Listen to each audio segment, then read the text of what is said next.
Spari shumë faleminderit për këtë mikpritje edhe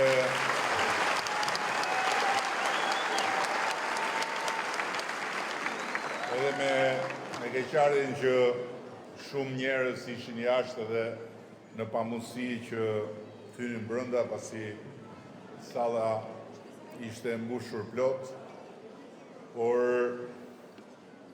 besoj që në këtë përvjetor janë shumë ata të cilët janë pjesë e kësaj historie, janë pjesë e këtij rrugtimi, janë pjesë e këtij kremtimi, pavarësisht se sa mund të jenë një sallë apo se sa mund të jenë përreth një salle. Dhe ky përvjetor për ne është një moment i rëndësishëm, jo thjesht për të kujtuar një datë, por për të ndalur në një stacion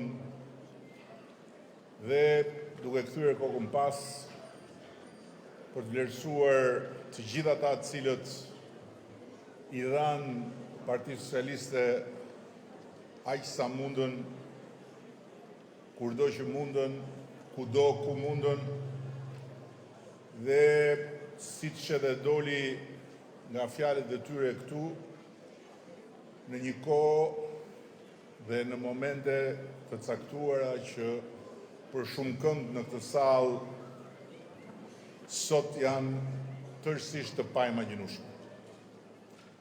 Është e paimagjinueshme sot për shumë kënd në këtë sallë që të duash të mblidhesh dhe të mos lejoj policia që të mblidhesh.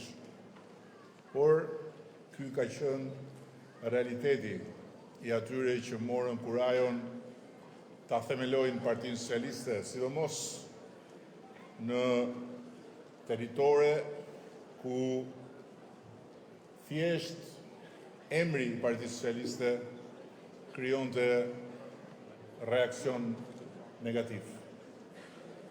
E megjithatë, sot ne ja vlen të ndalemi në stacion për faktin se gjatë gjithë këtyre viteve në një mënyrë dhe në një tjetër rrugtimi i Shqipërisë u njësua me rrugtimin e Partisë Socialiste. Dhe ky është fakt. Sepse nëse Shqipëria sot është një Shqipëri tjetër, kjo është në radhë të parë puna, vepra dhe merita e familjes së madhe të socialistëve dhe progresistëve shqiptarë.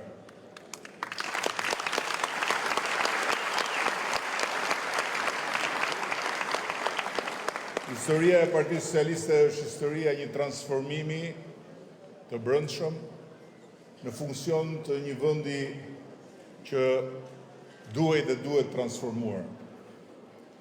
Dhe Partia Socialiste u bë zëdhënësja e nevojave të vendit dhe njëkohësisht edhe fuqia që i adresoj ato nevoja. Sot është e paimagjinueshme që të flitet për një vend në kërkim të një stabiliteti të arsyeshëm. Dje nuk ishte kështu. Dje ishte një kërkesë dhe një nevojë themelore e vendit për të pasur një stabilitet të arsyeshëm. Dhe kur Shqipëria pati nevojë për stabilitet, ishte Partia Socialiste që e mishëroi dhe e garantoi atë stabilitet. Kur Shqipëria pati nevojë për të ringritur nga rrëzimet e mëdha, ishte Partia Socialiste ajo që e ngriti. Dhe kur Shqipëria pati nevojë për kurajo për të ndërmarrë reformat e nevojshme ishte Partia Socialiste ajo që ja dha kurajon dhe i ndërmori reformat e nevojshme. Dhe nëse sot Shqipëria është më pranë se kur Bashkimit Evropian, ka vetëm një arsye të madhe dhe pastaj vijnë të tjera plot më të vogla, por kjo arsye e madhe është forca, përkushtimi dhe puna e Partisë Socialiste.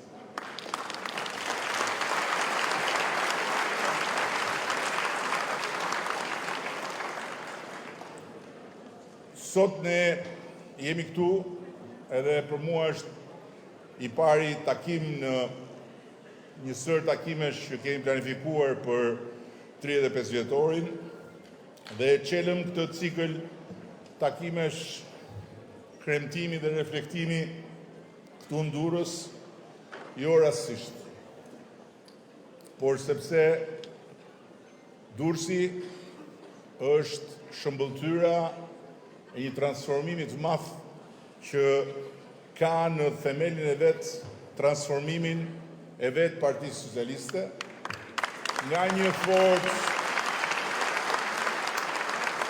forcë e krijuar nga një grup njerëzish kurajoz në një atmosferë negative ndaj tyre dhe ndaj Partisë Socialiste, në një forcë që hap pas hapi me vendosmëri, me durim, me organizim, me përkushtim, u rrit dhe u kthye në një forcë jo vetëm fituese, por në një forcë dobinuese në Durrës, në Krujë dhe në Shijak, në të gjithë qarkun e Durrësit.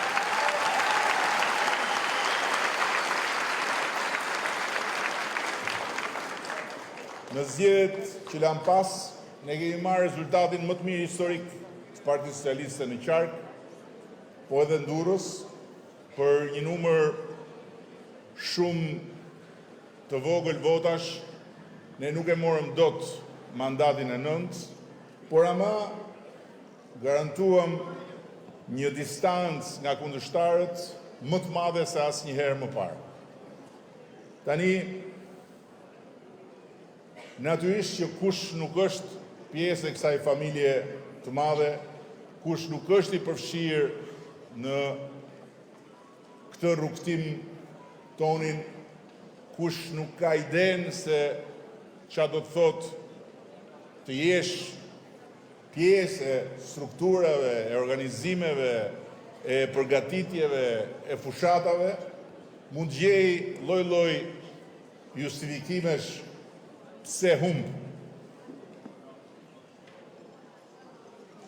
Por kush është pjesë e kësaj familje dhe kush është protagonist i rezultateve tona që nga antarët e thjesht partisë në qendrat e votimit e di shumë mirë se rezultatet tona burojnë nga një punë, një organizim, një përkushtim dhe një besim i jashtëzakonshëm tek vetja, por edhe një vullnet i jashtëzakonshëm për të bërë më të mirën përmes Partisë Socialiste, qoftë për qytetin, qoftë për fshatin, qoftë për atë tonë përbashkët.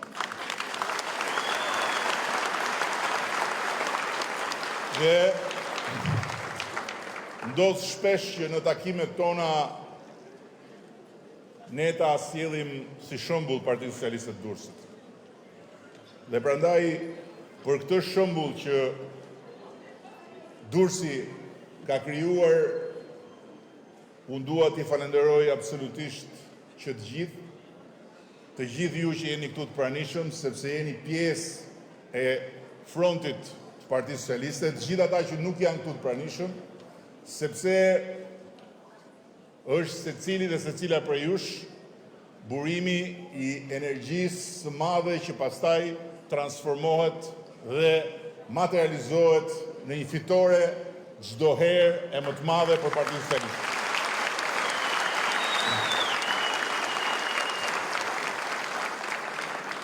Tani qëllon edhe që sot tjetë dita përpara mbledhjes konferencës ndërqeveritare mes Shqipërisë dhe Bashkimit Evropian në Bruksel nesër, ku do të vulloset përmbyllja e fazës hyrëse dhe hapja e fazës përmbyllëse të negociatave për antarësim në Bashkimin Evropian.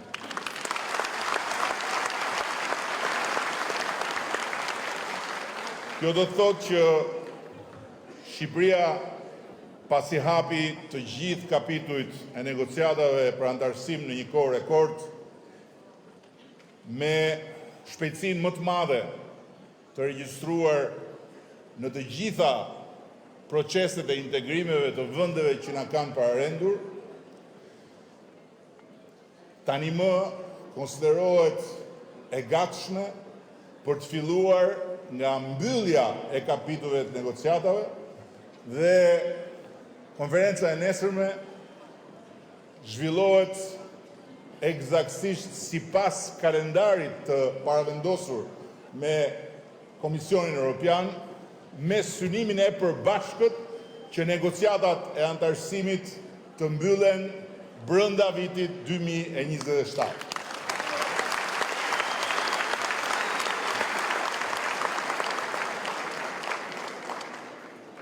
Prej pak vitesh tani më, por gjithmonë më shumë vit pas viti dhe muaj pas muaji, Europa, Bashkimi Evropian nuk është një horizont siç ju e mësuar të shihni horizontin Matandetit.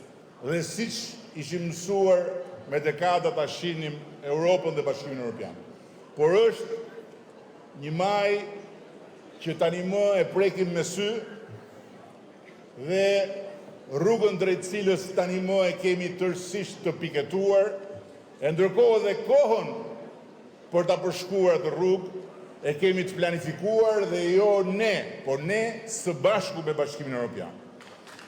Jemi sot më afër se asnjëherë Bashkimit Evropian. Dhe si çdo herë edhe këtë herë, përpara se sa të vinte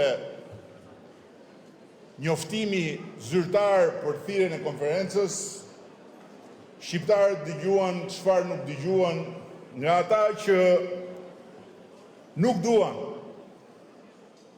Thjesht nuk duan ta shikojnë Shqipërinë në Bashkimin Evropian, nëse në Bashkimin Evropian Shqipërinë e antarëson Partia Socialiste e Shqipërisë. Por duan apo s'duan ata që s'duan, Shqipërinë në Bashkimin Evropian do ta antarësoj Partia Socialiste e Shqipërisë.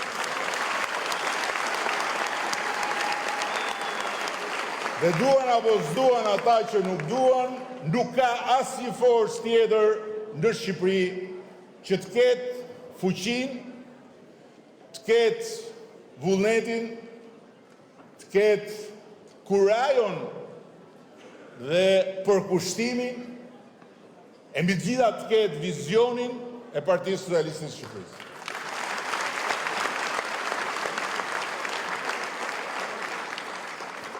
Po të kthehemi në histori dhe të shikojmë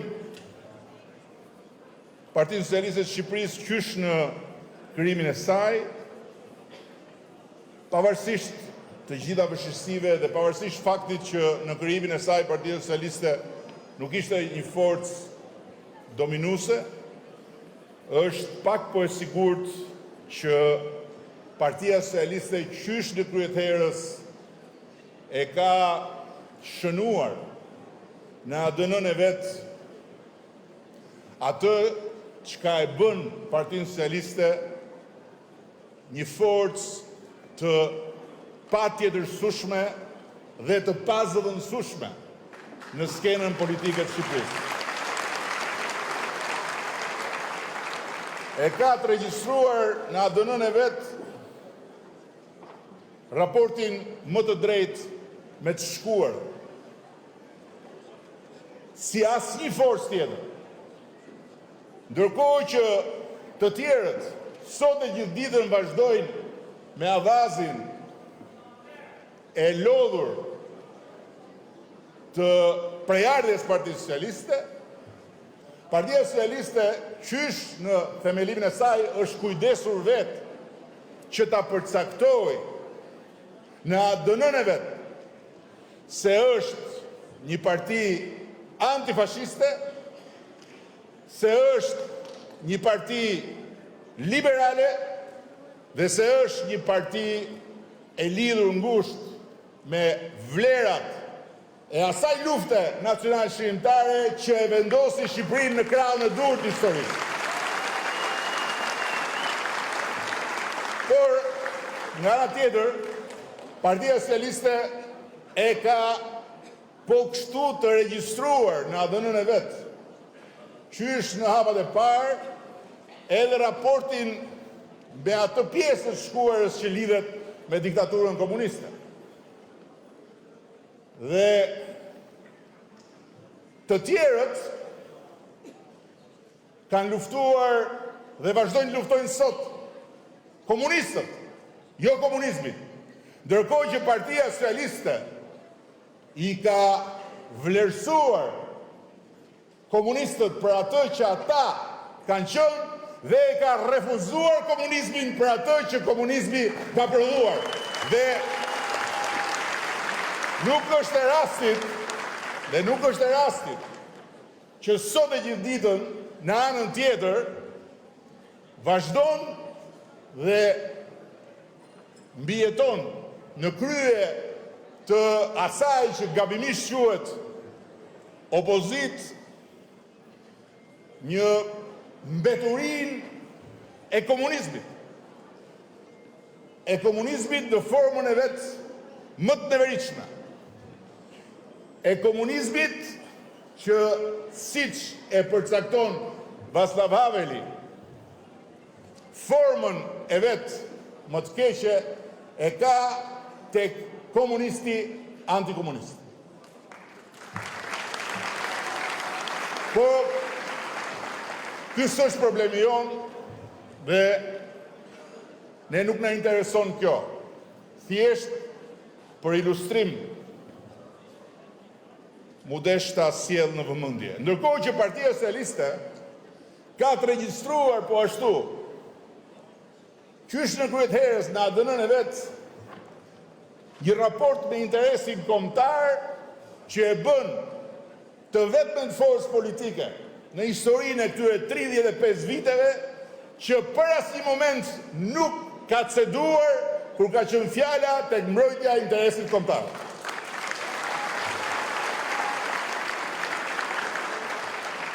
Dhe shembulli më uliritës i këtij fakti është që ata cilët e mallkonin Partinë Socialiste në kryet herës si një parti e Beogradit ishin po ata që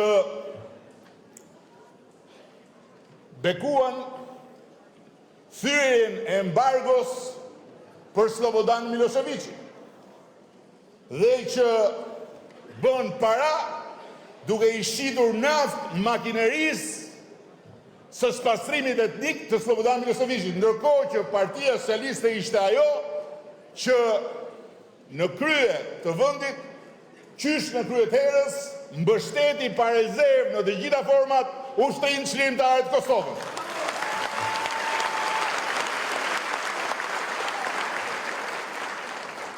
Dhe e fundit, Partia Socialiste, duan apo s'duan ata që s'duan, është partia që mund të krenohet sot për faktin e thjeshtë se u ka ngritur kokën shqiptarëve në gjithë botën.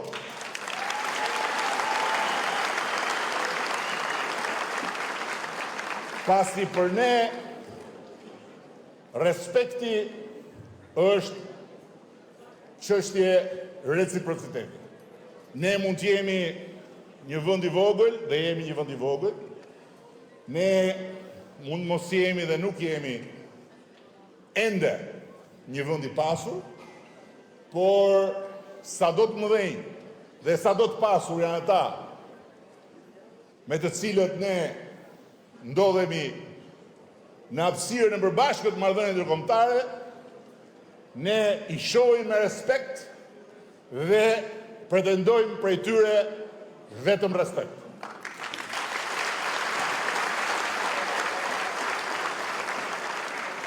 Dhe respekti i krijuar nuk është një çështje thjesht pretendimi për të pasur respekt nga tjetri, por është një çështje transformimi. Është një çështje transformimi dhe përfaqësimi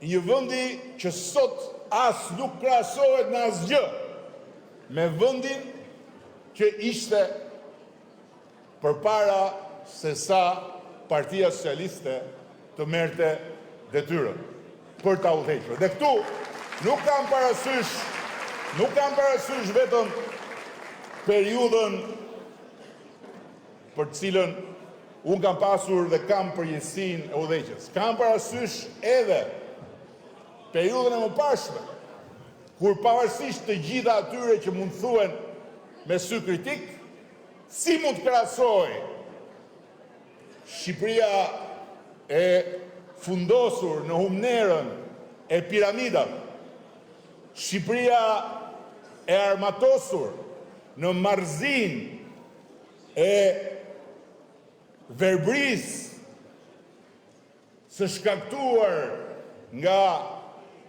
mashtrimi më i madh në historinë bashkëkohore të Evropës i një populli të tërë me Shqipërinë e më pastajme, e cila nuk ishte si të ishte një Shqipëri pa 1001 gropa dhe boshllëgje, por ishte një Shqipëri që u riangazhua me të ardhmen, u riangazhua me botën dhe u riangazhua me veten për të rivendosur rregull në tokën që deri në atë moment ishte hapur dhe ishte bërë humner. Këto raportet Partisë Socialiste me të shkuar me interesin kombëtar, me botën vetë, janë raporte themelore, thelbësore, cilat janë të shkruar aty në ADN-n e Partisë Socialiste, për cilat ne duhet kujdesemi që të mbeten në vëmendjen e të gjithëve dhe duhet garantojmë që të gjithë ata që vijnë pas të kujdesen për Partinë Socialiste si një aset kombëtar i pa tjetërsueshëm, i pa zëvendësueshëm dhe i pa çmueshëm.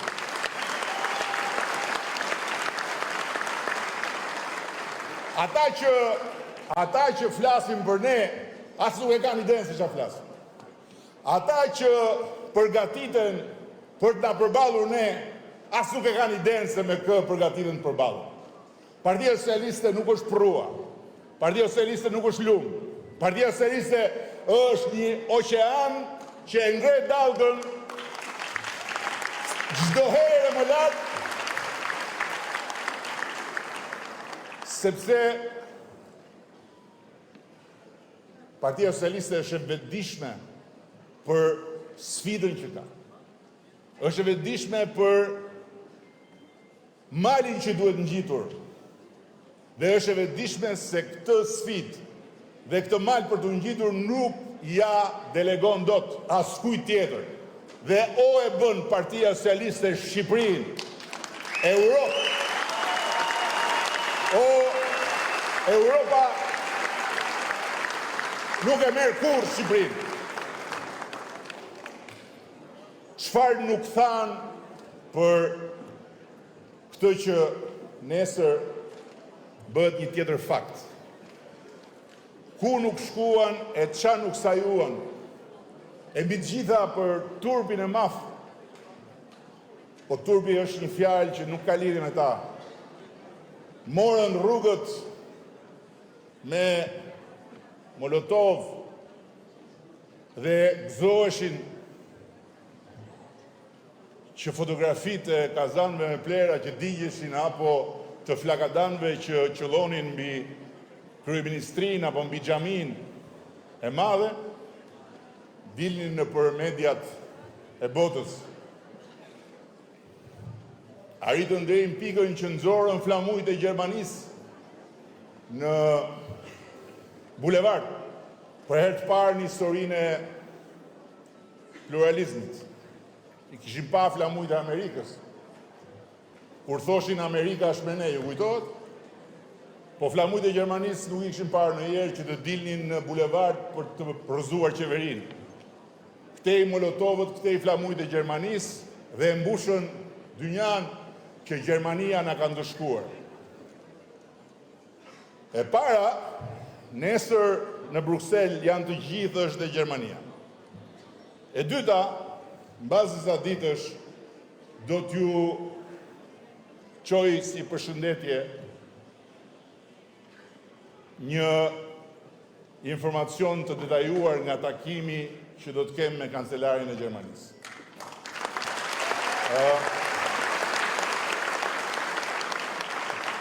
Do ma falni vanitetin, po kjo është një pjesë që edhe ma argëton pak, se dhe duhet argëtohemi në herë, ma argëton pak me ta, sepse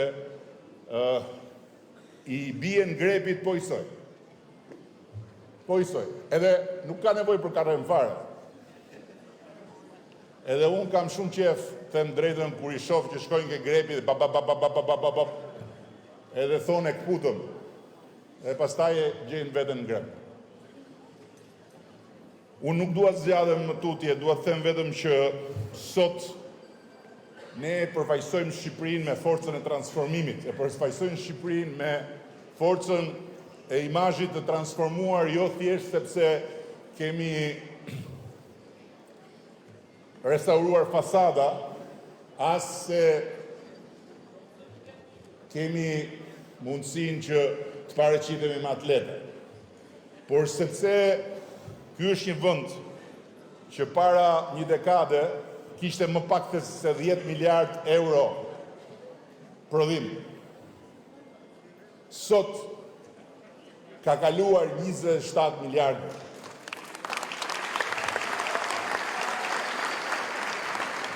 Ky është një vend ku paga mesatare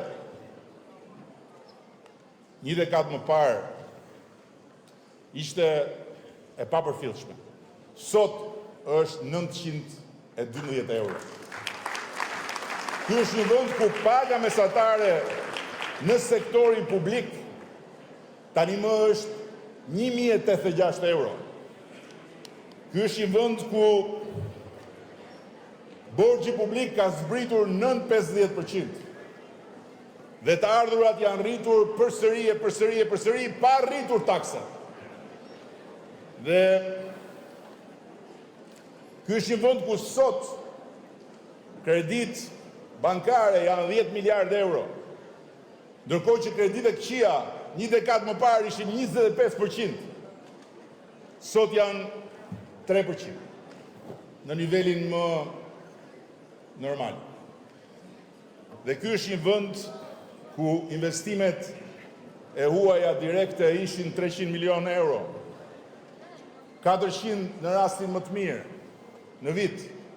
Vitin e shkuar u mbyllën me 1.63 miliardë euro. Dhe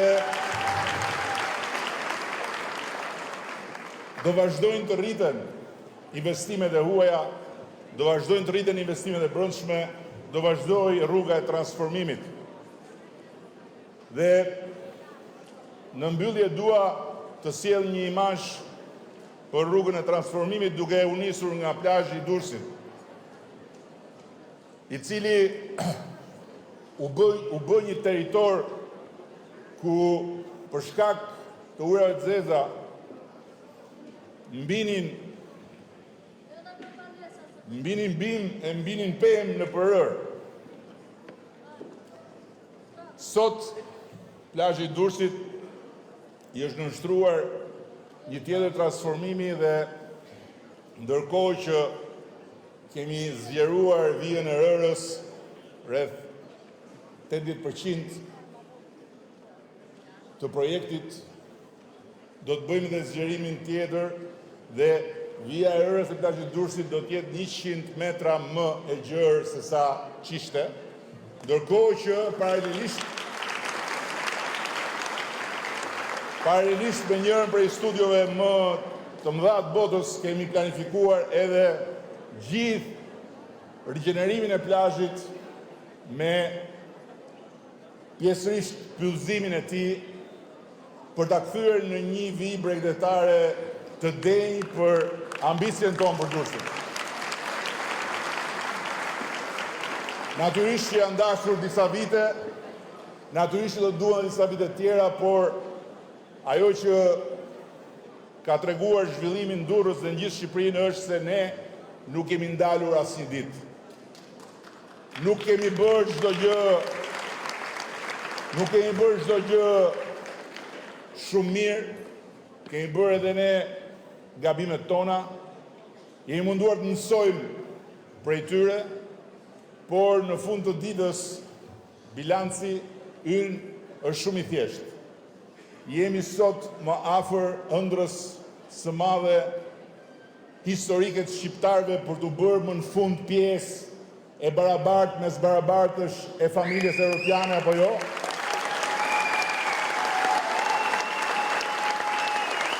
Dhe për sa kohë çdo muaj ne jemi më afër asaj ëndre, për aq kohë ne duhet të ndjehemi krenar për Partinë Socialiste, duhet të ndjehemi edhe më të motivuar për ta çuar përpara projektin e madh transformues të Partisë Socialiste dhe duhet jemi mbi të gjitha edhe më të bindur se nëse ka sot një front ku mund t'japësh diçka më shumë për Shqipërinë, ky është fronti i Partisë Socialiste të Shqipërisë.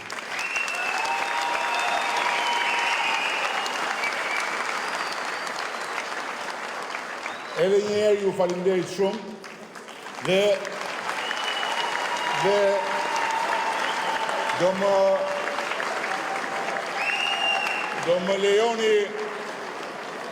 do më lejoni vetëm që duke qenë se filluam takimin me emrat përveçëm, ta mbyll dhe unë me emrat përveçëm, sepse janë dy emra që sot nuk ishin pjesë e